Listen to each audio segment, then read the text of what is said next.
नरकार्णवतारणाय कर्णामृताय शशिशेखरधारणाय कर्पूरकान्तिधवलाय जटाधराय दारिद्र्यदुःखदहनाय नमः शिवाय।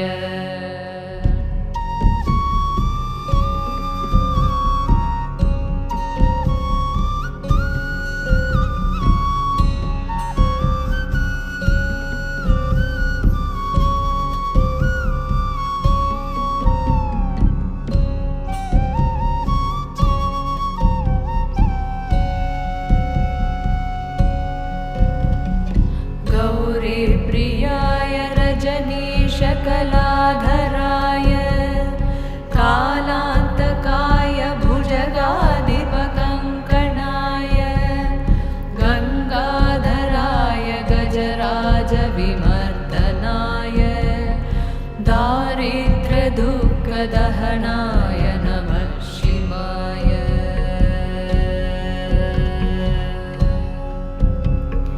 भक्तिप्रियाय भवरोगभयापहाय उग्राय दुर्गभवसागरतारणाय ज्योतिर्मयाय गुणगानसुनृत्य। You drank cobra's venom with milk. Why? It's venom, it's not poison. You need to understand that. Venom affects you only when it gets into your bloodstream, not necessarily in your stomach. But invariably, there will be some opening somewhere, some small cut, some small ulcer, something, it will enter, it has. Just my eyelids are a little droopy, otherwise I'm okay. So whatever I offer to him, how do I offer to him without me taking it on? Venom worked out very well for me a long time ago. It took my life away, but it gave me something more precious than life. So venom did not work against me, venom worked for me, and it's continued to work for me. There are various aspects to it. My only concern is, if I speak about this, people will understand it in bits and pieces and take those bits and pieces and they may get bitten. Venom in small doses is very intoxicating. Too much of anything kills you. Even oxygen kills you, do you know this? Pongal can kill you. Too much pongal can kill you, believe me. Yes, it does. Probably pongal kills more people than cobra's venom. Yes, it does. Solidified mercury takes in only 3 substances. Actually, we could experiment, but I don't want to do such things. With another piece of mercury, we could try this, you can see this actually. It will take in gold, it will take in silver, and it will take only cobra's venom. You give it some other venom, he won't take it. He's very choosy about it. He wants only that. These are only 3 substances that he will eat. Nothing else he will touch. So that's not without reason, there is good reason for that. If we have to put it into terms that you understand as science, sun comes up in the morning, is it scientific enough for you? What's scientific about it? A cock crows, so the sun comes up. What is scientific about it? Nobody can ever explain why of everything, according to modern science. So your idea of science has to change if you have to dwell into… if you want to enter into certain other dimensions, of understanding and experience,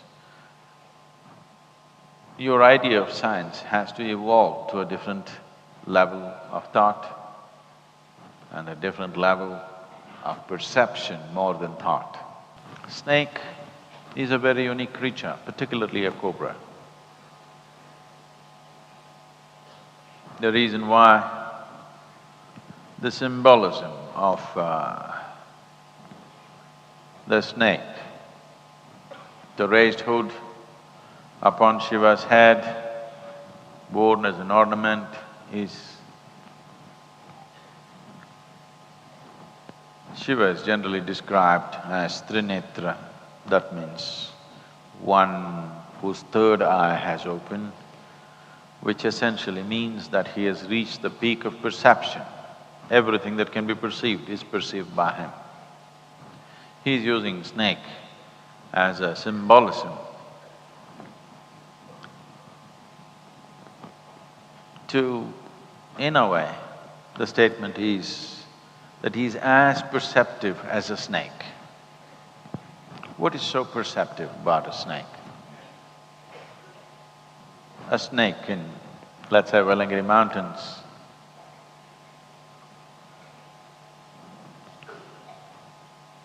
knows more about the spiritual sciences than any of you for sure,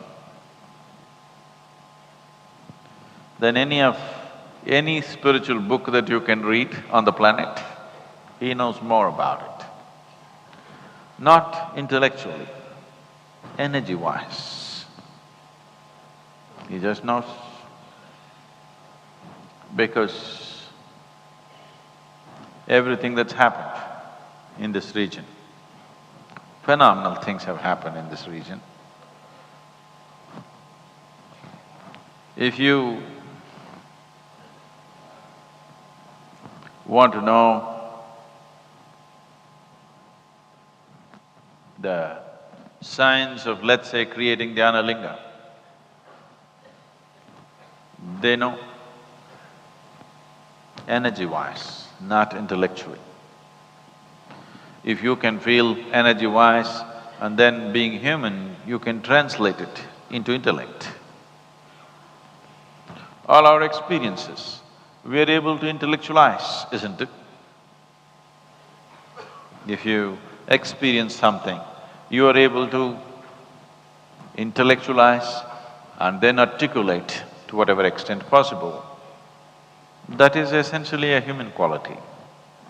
But he simply knows it, energy-wise, by experience. Physically, let's say, there is going to be, not yet, there is going to be, let's say in the next week, an earthquake in another part of the world, let's say in California or Japan or somewhere. The snake in Velangiri mountains already knows about it, that there is going to be. And he simply knows. If you have the necessary thing to just observe him, he will literally tell you almost anything that's happening upon this planet by the simple change in his behavior and how he handles himself. A snake is a very perceptive animal. You cannot call it an animal because it's above Shiva, not at his feet. He places it above himself, saying, "He's as good as me, right here, as good as me, not here." There have been at least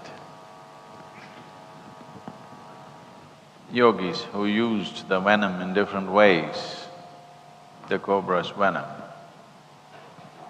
Those who do not know how to handle a snake, those who do not know how to handle a serpent or a cobra, they went for the scorpion venom and they take scorpion stings. And one thing it does is,